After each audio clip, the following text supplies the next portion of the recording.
Assalamualaikum warahmatullahi wabarakatuh. Waalaikumsalam warahmatullahi wabarakatuh. Sebelumnya, apakah Teteh benar yang bernama Karina? Iya, betul, saya Karina. Baik, perkenalkan, saya Salva Nuri, mahasiswa dari Stikes Muhammadiyah Ciamis, Prodi S1 Keperawatan. Hari ini saya akan memberikan penyuluhan mengenai menstruasi. Apakah Teteh bersedia? Boleh, silahkan. Baik, yang pertama, menstruasi itu apa sih? Menstruasi atau haid adalah pengeluaran secara periodik darah dan sel-sel tubuh dari vagina yang berasal dari dinding rahim wanita. Satu siklus menstruasi dihitung dari hari pertama menstruasi sampai tepat 1 hari sebelum menstruasi bulan berikutnya. Menstruasi dimulai saat pubertas dan menandai kemampuan seorang wanita untuk mengandung anak. Walaupun mungkin faktor-faktor kesehatan lain dapat membatasi kapasitas ini. Menstruasi biasanya dimulai antara umur 10 dan 16 tahun. Walaupun tergantung pada berbagai faktor yang lainnya, termasuk kesehatan wanita, status nutrisi, dan berat tubuh relatif terhadap tinggi tubuh. Menstruasi berlangsung kira-kira sekali sebulan sampai wanita mencapai usia 45 tahun sampai 50 tahun. Sekali lagi tergantung pada kesehatan dan pengaruh-pengaruh lainnya. Akhir dari kemampuan wanita untuk bermenstruasi disebut menopause dan menandai akhir dari masa-masa kehamilan seorang wanita. Panjang rata-rata daur menstruasi adalah 28 hari, namun berkisar antara 21 hingga 40 hari. Panjang daur dapat bervariasi pada satu wanita selama saat-saat yang berbeda dalam kehidupannya, dan bahkan dari bulan ke bulan tergantung pada berbagai hal, termasuk kesehatan fisik, emosi, dan nutrisi wanita tersebut. Proses menstruasi. Menstruasi merupakan bagian dari proses reguler yang mempersiapkan tubuh wanita setiap bulannya untuk kehamilan. Daur ini melibatkan beberapa tahapan dikendalikan oleh interaksi hormon yang dikeluarkan oleh hipotalamus, kelenjar di bawah otak depan, dan indung telur. Pada permulaan daur, lapisan sel rahim mulai berkembang dan menebal. Lapisan ini berperan sebagai penyokong bagi janin yang sedang tumbuh bila wanita tersebut hamil. Hormon memberi sinyal pada telur di dalam indung telur untuk mulai berkembang. Tak lama kemudian, sebuah telur dilepaskan dari indung telur wanita dan mulai bergerak menuju tuba falopit terus ke rahim. Bila telur tidak dibuahi oleh sperma pada saat hubungan intim atau saat inseminasi buatan, lapisan rahim akan berpisah dari dinding uterus dan mulai luruh serta akan dikeluarkan melalui vagina. Periode pengeluaran darah dikenal sebagai periode menstruasi atau mens atau haid. Berlangsung selama 3 hingga 7 hari. Bila seorang wanita menjadi hamil, menstruasi bulanannya akan berhenti. Oleh karena itu, menghilangnya menstruasi bulanan merupakan tanda, walaupun tidak selalu, bahwa seorang wanita sedang hamil. Kehamilan dapat dikonfirmasi dengan pemeriksaan darah sederhana. Selanjutnya, mungkin Teteh pernah mendengar kata PMS. Ya.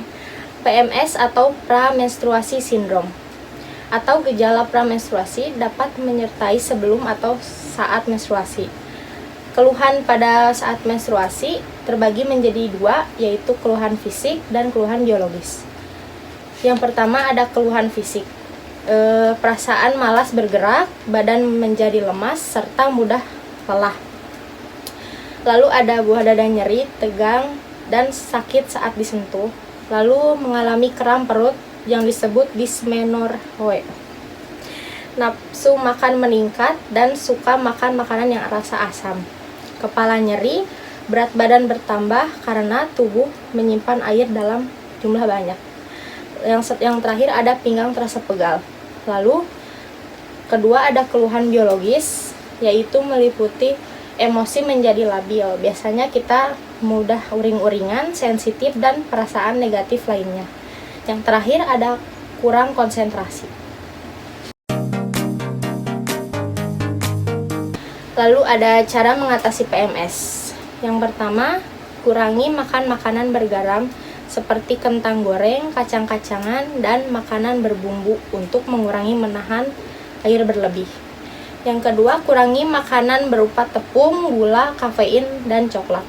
Yang ketiga, tambahkan makanan yang mengandung kalsium dan vitamin C dosis tinggi seminggu sebelum menstruasi. Yang keempat, makan makanan berserat dan perbanyak minum air putih.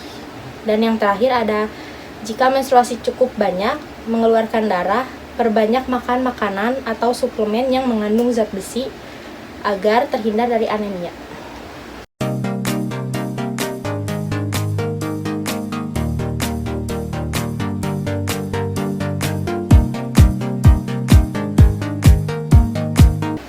Berikutnya ada gangguan-gangguan menstruasi. Salah satu masalah yang paling sering menjadi keluhan oleh kebanyakan wanita adalah nyeri saat menstruasi atau dysmenorrhea. Sebanyak nyeri saat menstruasi merupakan hal yang lumrah dialami oleh setiap wanita. Akan tetapi, yang membedakannya adalah apabila hal tersebut mengandung aktivitas kehidupan sehari-hari. Nyeri saat menstruasi dapat kita kategorikan menjadi dua, yaitu nyeri primer dan sekunder. Nyeri menstruasi primer yaitu nyeri menstruasi yang tidak berhubungan dengan kelainan patologis yang berasal dari panggul dan organ di dalamnya. Nyeri ini dapat terjadi 2-3 tahun setelah menstruasi pertama dan mencapai puncaknya saat wanita mencapai usia 15-25 tahun. Kemudian, nyeri akan menurunkan intensitasnya seiring dengan pertambahan usia dan menghilang saat wanita melahirkan secara alami. Nyeri ini dapat bersifat hilang, timbul, atau menetap. Biasanya, nyeri terasa 24 jam sebelum menstruasi dan berakhir 24-36 jam setelah menstruasi berhenti. Nyeri dirasakan pada perut bagian bawah yang kemudian dapat menyebar ke punggung atau bagian dalam paha. Gejala-gejala lain yang dapat menyertai antara lain mual, muntah, sakit kepala, cemas, gelisah, diare, pingsan, dan perut kembung. Nyeri haid ini normal namun dapat berlebihan bila dipengaruhi oleh faktor fisik dan psikis seperti shock, stres, penyempitan pembuluh darah, penyempitan yang menahun, kurang darah, dan kondisi tubuh yang menurun.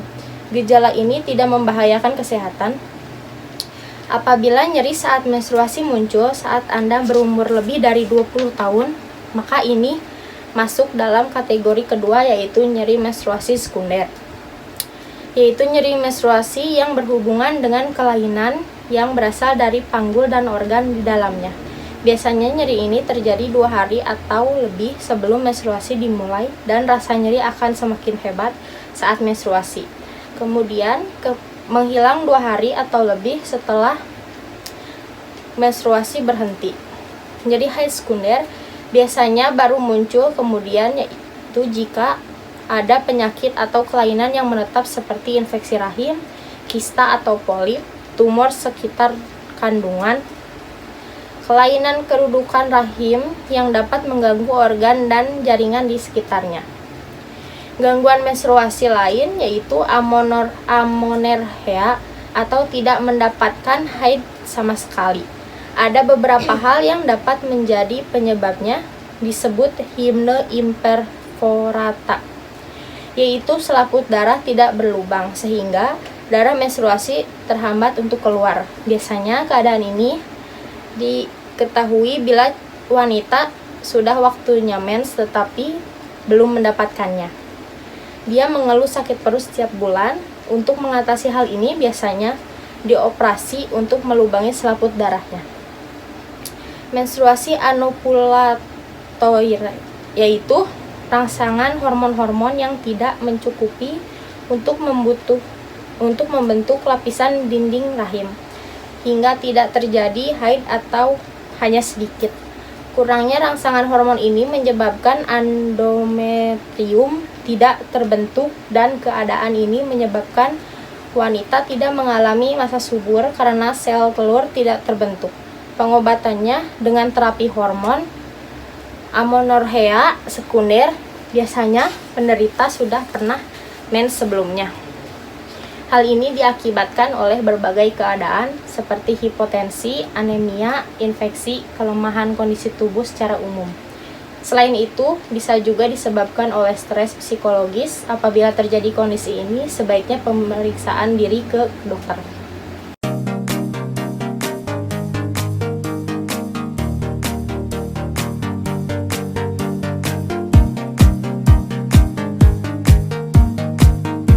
Selanjutnya ada cara mengatasi nyeri menstruasi. Berikut ini beberapa tips untuk mencegah nyeri saat menstruasi. Yang pertama, hindari olahraga berat selama menstruasi. Yang kedua, hindari konsumsi alkohol, kopi, dan juga coklat karena dapat meningkatkan kadar estrogen yang nantinya dapat memicu lepasnya prostaglandin. Hindari juga makanan bersuhu dingin, misalnya es krim. Yang ketiga ada konsumsi vitamin E, vitamin B6, atau minyak ikan. Yang keempat ada konsumsi sayur-sayuran dan buah-buahan serta makanan rendah lemak.